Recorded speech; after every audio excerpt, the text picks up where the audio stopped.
Surat ayam. Surat benar tembusannya. Oke, sebelum pembelajaran dimulai, Ibu di sini ada ice breaking supaya kalian tidak jenuh dalam mengikuti pembelajaran pada hari ini. Oke, cluenya di sini ikuti apa kata Ibu ya. Bebek, bebek, bebek. Bebek, bebek, bebek. Ayam, ayam, ayam. Ayam, ayam, ayam. Ada berapa bebek? Ada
oleh masyarakat setempat.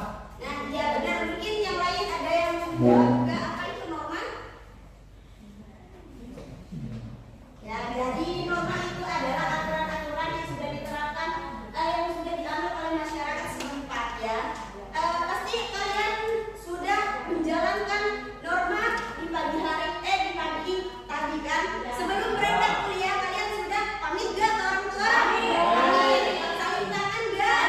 Nah, ketika udah nyampe kampus ketemu dengan dosen, kalian menyapa gak? Terus mengucapkan salam. Itu termasuk dengan norma. Itu udah termasuk contoh ya, contoh norma yang ada di lingkungan kita.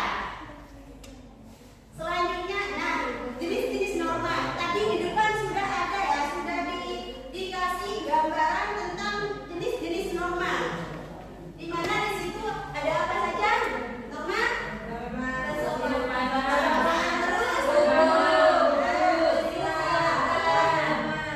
Ya, jadi keempat jenis norma di sini harus kita jalankan, harus kita laksanakan. Umpamanya kesopanan.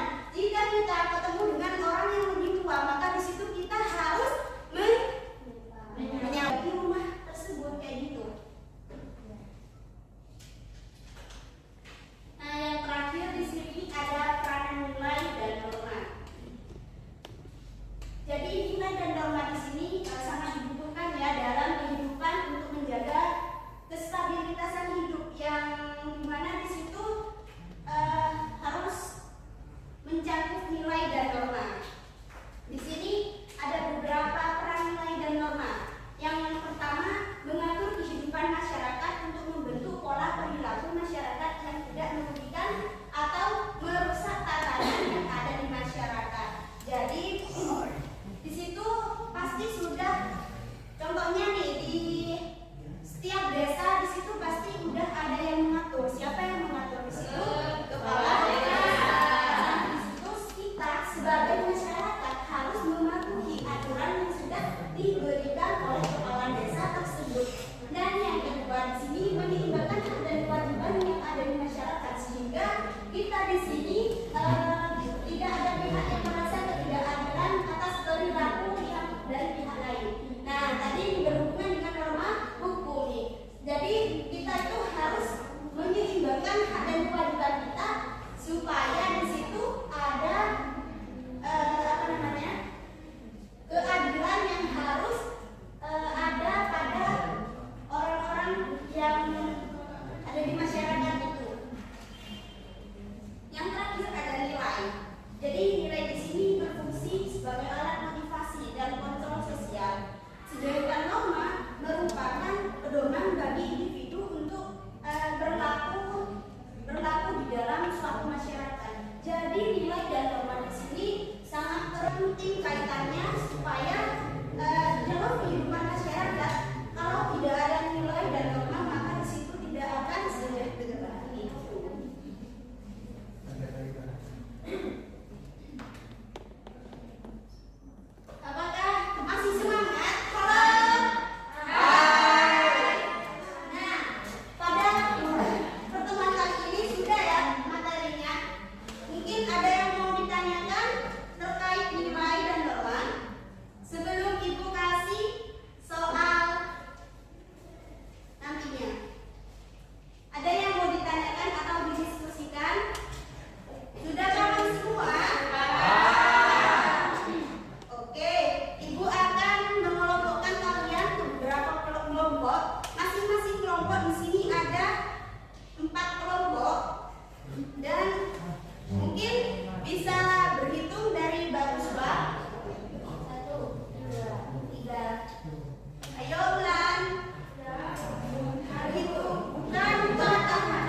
tuntas di sekolah-sekolah dan pemasangan